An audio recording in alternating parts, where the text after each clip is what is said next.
I've spoken about stalking before and what it really is, which is different than what popular culture tells you stalking is. Now, I want to continue in that subject because there's additional information I want to share with you. And the information I'm sharing relates to labels. Now, we all know what labels are. Labels are tags or words that you associate with an activity or an object, and in some cases with someone. A label doesn't have to be exclusive. A label can mean different things in different contexts. For example, the word friend may mean something completely different to someone from a Chinese culture than from someone from a Western culture. In one culture, the word friend simply means someone you're comfortable with, that never challenges you. In another culture, it may mean someone who's dedicated to the community on your behalf. So, labels are practical. They're realistic because you need labels in order to communicate about things. For example, an apple is called an apple in the English language and not a berry. You need to give it different labels so people know what you're talking about. There are people who have resistance towards certain labels because of the emotional baggage that they attach to those labels. Those labels don't contain that emotional baggage, but we are trained into thinking that those labels have baggage. One easy example of this are swear words or cuss words. Those words are associated with negative tension. So anytime you hear the F word or the S word, you tend to feel annoyed. Why? That annoyance is conditioned into you. Those cuss words in English are often from Germanic origin. In 1066, when Britain was conquered by the French language became dominant, and many of the Germanic words were perceived from then forward as debased. So many of the German-based words received a low status. And it's those low status words that later became cuss words in the English language. So those words or labels have no power in themselves. The only power they have is the power we ascribe to them and the power we enact. Because you can hear cuss words and not be annoyed at all. That is because you have been deconditioned from being upset about those words. Now, why am I sharing this and what this has to do with stalking? Understand that when a community doesn't want to face something, they look for an outlet.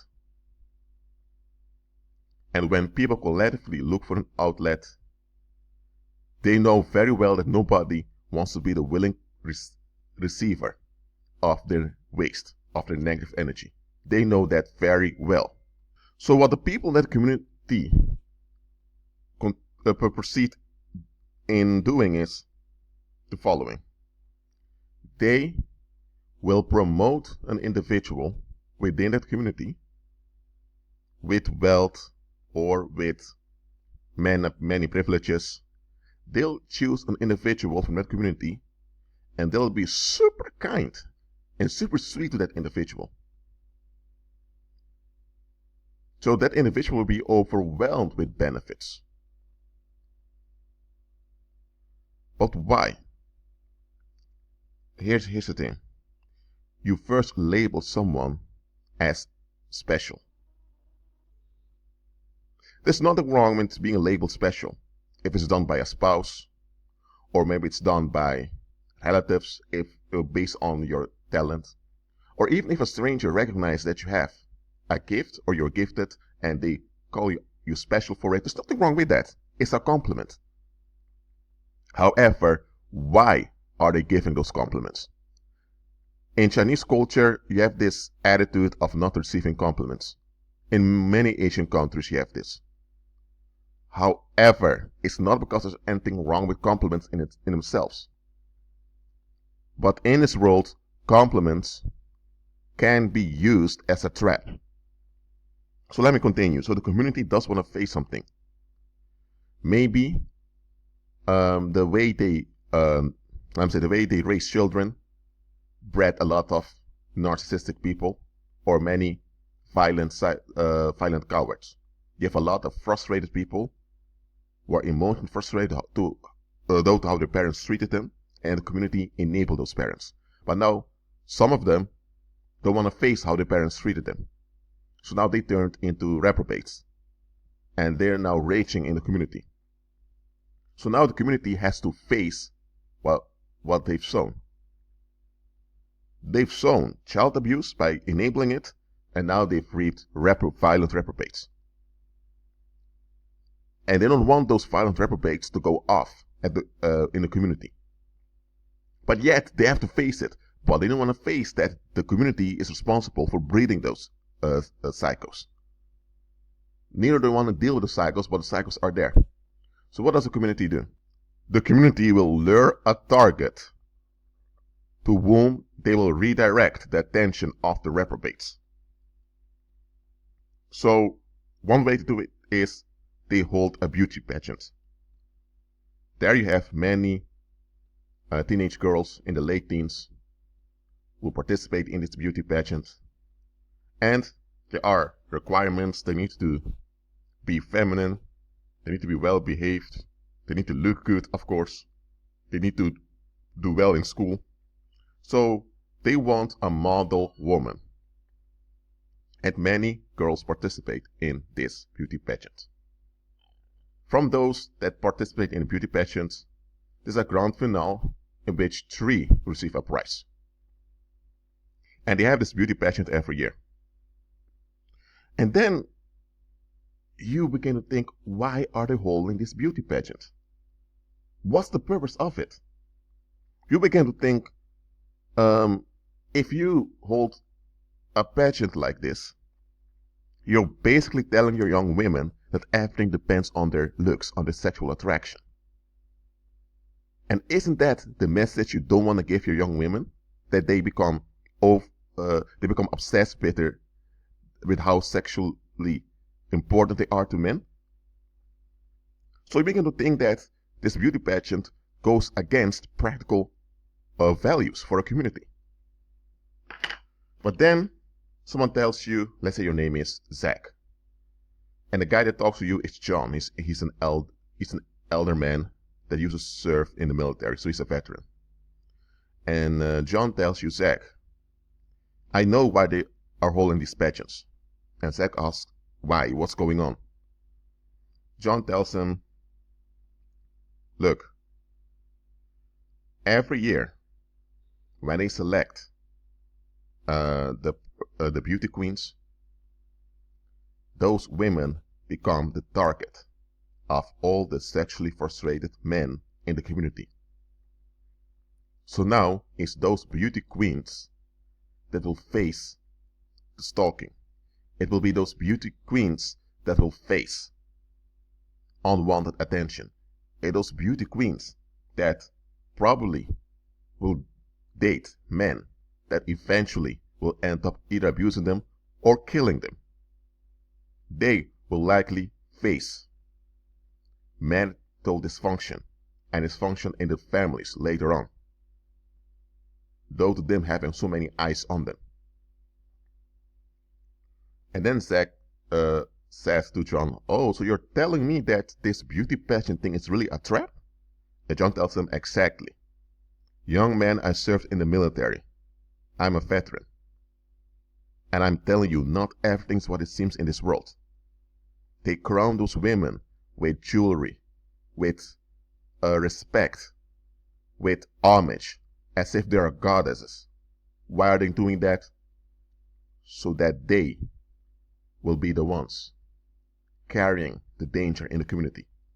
The community doesn't want to deal with the predators amongst them, because that would mean that they will have to kill some of those predators. But here's the thing, many of those predators turned out to be predators, or say they became predators, though the same community that enabled them. So then they have to face their own hypocrisy, that they enable violence but don't want to deal with the violence they enable. The community doesn't want to face any of this. They just want to be left alone. They just want relief. So one way to seek relief collectively is by luring a target. But of course, they're not going to say that they want a target for all the sexually frustrated reprobates amongst them, they're not going to tell you that. No, they're going to give it a beautiful label. And common people often focus on the label. So, based on the lovely label, they will participate and they will not look further than that. And that's how you trap folks. That's how you do it. Now, why did I share this information? As I mentioned before, I want you to be alert. Don't get me wrong. There's nothing wrong with receiving compliments. There's nothing wrong with receiving praise from other people. When people praise you, when people shout for you, when they give you standing ovations, it's great. And every human being has this deep need to be praised and to be prioritized. There's nothing narcissistic nor deviant about that. It's natural. However, this need for significance can and often will be used against you in this world. This core need for significance is often used by the world to trap you into dangerous situations. Just think about it. When a lover boy or a malignant narcissist wants to lure a woman into an abusive marriage, he always plays on her need for significance. That is the bait he's using. The other way around also, when a narcissistic woman wants to get involved with a man, she wants a man as narcissistic supply, she will play the victim often because she knows that her playing the victim will provoke a severe reaction in many men. So she'll do that. She will play on his need for significance. And we have a culture today that's quite dysfunctional. I don't even want to call it a culture anymore, because in this culture they teach you to rely on your need for significance on someone else. And that someone else is your life partner. So that someone else is the quote-unquote love of your life, your number one. They teach you to look for the individual to erase all your anxiety. That's what it's about, to erase all your anxiety, to look for the individual while you'll never be challenged.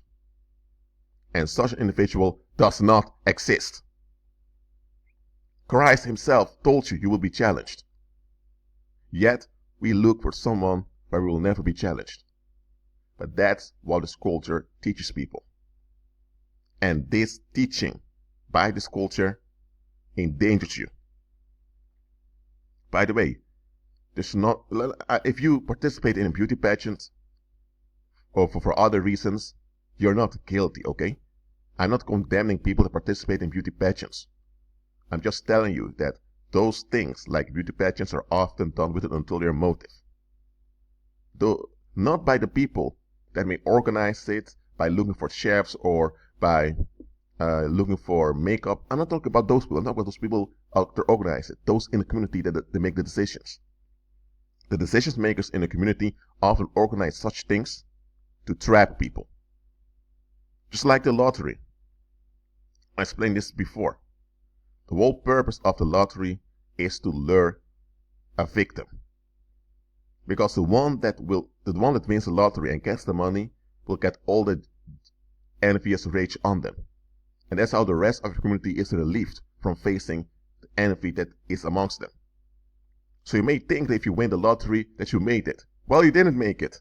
Well, actually, you did make it. You make it into becoming a target without you being aware of it. You made it into becoming an endangered individual.